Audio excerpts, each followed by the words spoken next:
being on the diamond, but let me go over to softball first with Omaha and obviously Nebraska getting their seeds. I'll start Mhm. with the Huskers. A two. Anytime you have an ace, a two seed is very, very dangerous for the one. Do you like the setup? Mm. Yeah, I mean, And the bandbox I think, too, by the way. of course, yeah, I think Nebraska can win that regional.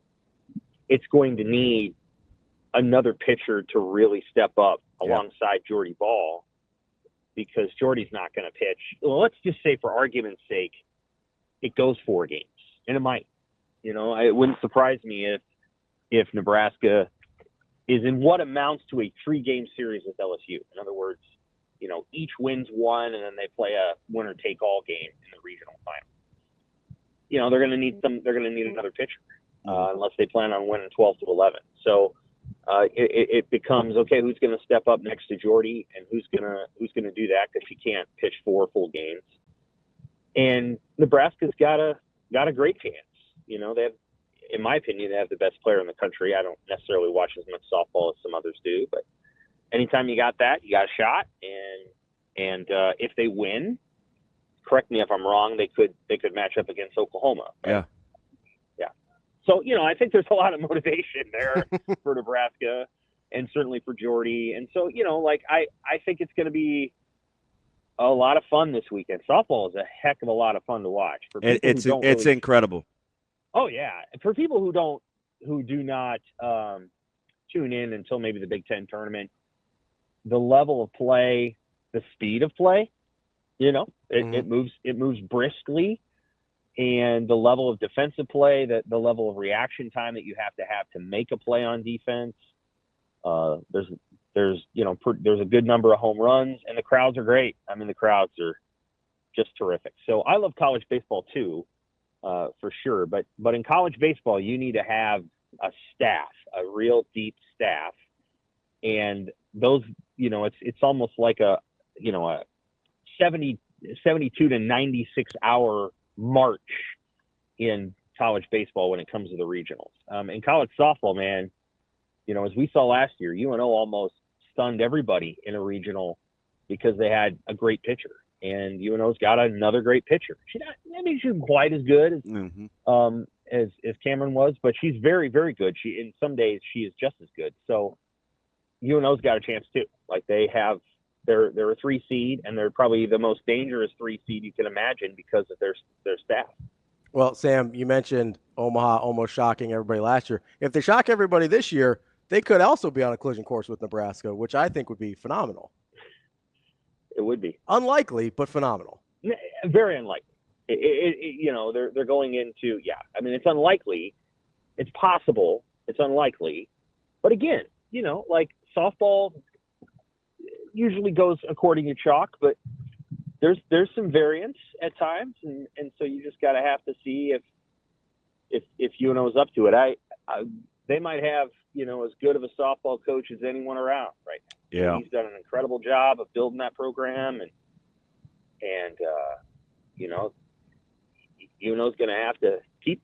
It's not easy, but they've managed to have 3 or 4 great teams in a row, and great pitching. That's what it takes in high level softball. You do have to have great pitching. You're not going to necessarily be able to hit your way to it. So looking forward to watching both teams. And Creighton's on the rise too. They obviously they're coming, and they had a really nice season too. So and they're getting a new stadium here this summer, so that's going to help them. They've been in an older stadium for a bit, so that's going to help them. And softball in this state is going. I think Jordy Ball's vision, and she's talked about this, is to see softball, really, really get going in the state, not just for Nebraska, but for preps and everybody. And I think that's happening. I think you give this thing another 10 years, and it's going to be in a place that resembles what volleyball has been able to do in the state. It's a pretty cool deal. Let me ask you something, Sam. Are you in on momentum at this stage of a season in particular, and specifically baseball? Or will you allow yourself to think, what if this far into the season with the way Nebraska appears to be trending? You know, it's interesting. Nebraska baseball has at times gotten hot toward the ends of seasons. There's been a couple times when it hasn't been enough. People can remember a couple of Mike Anderson teams. I think Will had a team like that. But they do have a tendency to do this. They did it back in 21. They won the Big Ten that year, but they got better and better as that season went on, and they did it last year. I think it's possible. Got to win at least one, probably two at Purdue to make sure you're in the thing. But then once you're in the thing, and this is not a knock on Iowa at all. Iowa's probably going to win the Big Ten title. And kudos to them, as always. You know, good coach, good program. If that's your number one seed, and Oregon, who has been very inconsistent, I mean, they're good, they're great some weekends. Hard to figure out. Right, you got a chance to win the Big Ten tournament on your home turf. You really do. They got to get there, obviously, but once they get there, I give them as good of a chance as anybody there because they will have a distinct home field advantage. And again, Iowa knows what it's like to play at Schwab, and so Iowa wouldn't be intimidated, and Iowa would bring a couple of thousand fans. I mean, Iowa, they'll get support. But if you're getting into a situation where it's Oregon or it's Washington or it's UCLA, none of these guys have been here in a while. I know John Savage has, and he can tell them about what it's like to play in the park. But it's not going to be normal for those teams. And, Schwab is it's just a bigger field. And so you have to play a little bit differently. And I think Nebraska's got a huge advantage if they make it. And Iowa's got an advantage too, because Iowa's played a lot there and they know how to play in the park. So and they have a legitimate shutdown number one too, who can always get you off to a good start. Iowa's terrific. I mean, they're a really good team. Again, I would not put them in the Indiana from a decade ago level. I think they're Iowa's going to make the NCAA tournament. Good for them. And but I don't think Nebraska's that far off. People should just be advised that Nebraska's record, and this is also in the Big Ten, it's to some degree shaped by Nebraska's choice to schedule quite difficultly in the non-conference. 1, 2, that non-conference schedule was followed immediately by a 9-day or 10-day trip to play UCLA and USC on the front end of the schedule when those schools had not really had to leave. They were playing in nice weather all along. And Nebraska played 2 against Pepperdine and beat them in that process, and that's great. But that was a very hard setup for Nebraska. If you had changed that around a little bit and they went out to USC and UCLA 2 weekends ago, I don't think it looks the same. And so Nebraska chose to schedule hard, and then they got a hard Big Ten schedule to start the year. And I'm guessing that won't happen again. And nobody's going to make excuses in Will Bolt's program. They don't do that. He doesn't do that. I just feel like that affected them. And now they're past that, and you can tell they've figured out who they want to be. And it's going to be interesting at the end. They got to win a couple at Purdue, but if they do that, I do actually like their chances of making at least the semifinals in the Big Ten tournament. Sam, want to switch over to Creighton on this one on the diamond as well. Obviously, they've been playing good baseball as of late. Took 2 out of 3 from Xavier over the weekend. But maybe the bigger story was Ed Service's last game at home for Creighton.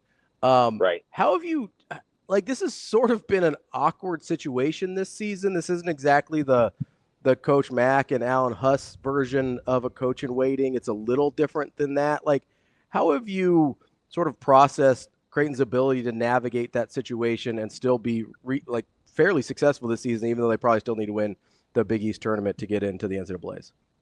Yeah, they've had a great season. I hope they make it irrespective of that. I think they deserved it. And, if this comes down to a deal where they lose to UConn, who's really good, by 1 run in the Big East final, I hope the committee recognizes what Creighton's done, irrespective of whether UConn gets in. UConn is a great program. So I think they've done a really good job of handling it. They've played their best baseball, in my opinion, in years. Certainly that's been a storied program, and Ed did a good job of winning a lot of games over many years. I don't think anybody over there is going to necessarily say it. I just think moving to the Big East was a tough transition because of the travel and because you don't get the benefit outside of UConn of playing a lot of teams that are going to help your RPI. And so, when they were when Creighton was in the Missouri Valley, I think it was probably a stronger league at times. And so, that's been tough. But I think they've done a really good job of playing his kind of baseball. They don't beat themselves a lot. They're good in situations. They don't hit as many home runs as LSU, but they usually get good pitching and they play hard. They know how to get up for Nebraska. One of the reasons they match up well against Nebraska is Nebraska at times does try too hard and self-inflicted errors. And Creighton doesn't beat itself easily. And so teams that beat themselves, and Nebraska can do that, struggle against a Creighton team that knows how to play smart baseball. So, and that's not to say Nebraska doesn't. I'm just saying that Nebraska has a tendency, honestly, to try a little too hard. they end up trying too hard and making a mistake or not executing. But Creighton does a great job of being who they are. Obviously, they made a coaching change of sorts, and he'll take over next year. I'm sure they hope that they can, recruit a little bit more power. And but you want to keep the execution part. Ed Service knows how to. His baseball teams know how to execute, and so I thought they've handled it really well. It doesn't seem like it's been a big issue this year. So kudos to him and an incredible career. And I'm sure there were moments in his career where he could have gone to another school after Creighton had some success, but he didn't do that. And yeah, good for him. Yeah, it's interesting too, Tim, because we talk about the Big East, and I think Xavier is Warren Nolan, and I think D1 Baseball RPI. I think the numbers are the same: 40 for Xavier, I think 43 for UConn, and the RPIs, and I think 56 for the Jays. Yeah, interesting or ironic or whatever the adjective is that. And a year that's been so good for Creighton, kind of winning the Big East tournament has been a little bit of a bugaboo for them, but would be the culmination, kind of the fitting one for a season like this is to get over that hump when you do have a couple of good teams that are highly thought of, and more than one that's not named St. John for once that is in the conference. Oh yeah, I mean it's one of the better years actually for the Big East. Ironically enough, they're pretty good this year. UConn's been good for several years, and that doesn't surprise me. They're the one public school in the bunch, and public schools by and large do better in this.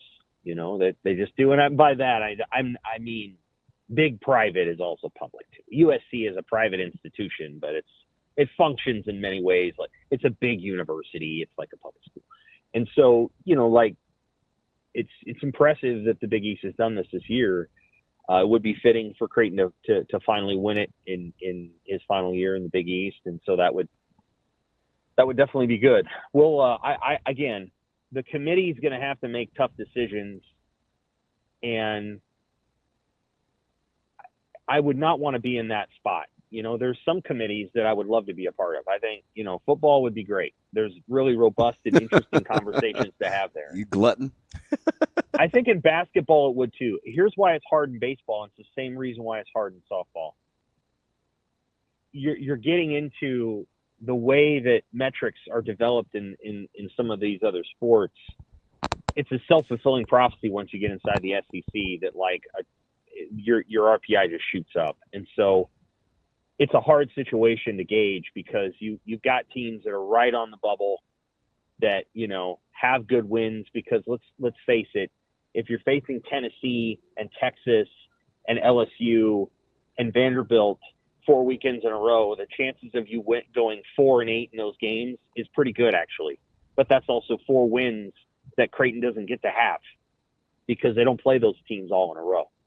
And so that's part of the challenge of the thing is that, some of these SEC teams can play some mediocre teams in non-conference play, beat them, then go to the SEC finish, 12-18 and make the NCAA tournament because the 12 wins they got were great. But anybody who knows anything about baseball knows that if you can win 33% of your games in a league without too much effort, like that's the wrong word. You can do that because you've got a good pitcher or because it's a getaway day on Sunday and they're throwing 9 guys or whatever. That happens. It's much, much harder to win series after series after series, which is what Creighton has done. So hopefully the tournament selection committee understands. They do understand that, but it can get very pressurizing when you're looking at the 13th SEC team versus the 3rd Big East team, and people on Twitter are upset because this 13th SEC team didn't get in, and doesn't everybody understand how hard SEC baseball is, that kind of stuff. It'll be interesting to watch what happens to Creighton because I think they belong in, but I think other people will say, well, they don't because they didn't do this, this, and this in non-conference play. Sam, some people call it a self-fulfilling prophecy. I'll call it a Ponzi scheme. Is what props up the SEC. You can pick your sport, any sport, and I think it still applies. No, I do think it is kind of funny because we don't – I mean, your point's well taken. We don't really know how good these teams are outside of each other, right? Especially – like I'm not saying the top of the SEC isn't good, but when you don't have opportunities and then the team goes – like is it more – I would agree with you. I think it's harder if you're Creighton and you have to go, hey – I can't lose a series basically all year if I ever want a shot to have an at-large bid. Whereas if you're an SEC team, whether this is basketball or baseball. Well, just take Oklahoma and Kentucky. I don't know how much baseball everybody watches, but, I mean, Kentucky swept that series. Oklahoma's top 20 in the country, and at no point did they look like the better team than Kentucky. Kentucky just got – I think that sweep got them to 13 wins in the conference, and now all of a sudden they're knocking on the door. And nobody's asking, is either one of these teams good? Yeah. You know what I mean? They just get these kind of the benefit of the doubt. Yeah. Kind of no matter what. And so I do think it's Kentucky, and it's in Lexington. I get it, but they swept OU. I just do think it's huge. Kind of funny, whether it's baseball, whether it's basketball, we sit here and we go, oh, well, obviously going 3 games under 500 in the SEC is harder than going 15-4 in a mid-major conference. I'm like, is it really? Are we sure? Right. So in Major League Baseball, if you win 66% of your games, you're one of the best teams in regular season history. You win 107 or 108 games, whichever you want to pick. That means you're going to win the World Series almost always, not always if you're the Seattle Mariners, but almost always. And that's an incredible team that wins 106 games in Major League Baseball. Well, they only won 66% of their games, right? Mm-hmm. And so to do that, to win, say, 70% of your games is really, really impressive.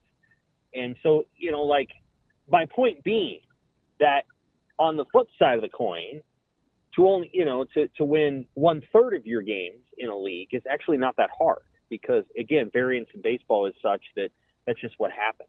Yeah, I mean, West Virginia's top 15 in the country, and K-State just took 2 out of 3 from them. Right. That happens. And there's just circumstances that Nebraska, in my opinion, should not be in at this stage of the game. I don't. Maybe if they'd swept Michigan and they sweep Purdue and then they win, all but one in the Big Ten tournament, maybe it would have been. But one of the things that's probably going to keep Nebraska out is they lost to UNO, and they, that's not, even though it was on the road, that's not a loss you want. Many people think it kept Rutgers out a couple of years ago when they lost that one game to Omaha. And so, I'm not trying to knock UNO in that process either. All I'm saying is that baseball is that way. Teams lose, and what you need to look at is overall performance. And I just feel like Creighton baseball's overall performance is worthy. They won a series from UConn. They swept St. John's. They won a series from Xavier. They're probably going to sweep Georgetown this weekend. To me, that's a team that belongs. But that's me. They took the season series from Nebraska. If there's a tiebreaker between Creighton and Nebraska, it's got to go to Creighton. So I think Creighton's in. I think I would put Creighton in. I don't know what they're going to do, though. Again, it'd just be a darn shame if this thing's 6-5 UConn on a Saturday afternoon in Cincinnati and Nebraska and Creighton doesn't get in because they lost by 1 to a team that, again, can very easily win a regional. I think UConn could win a regional if they go to the right one.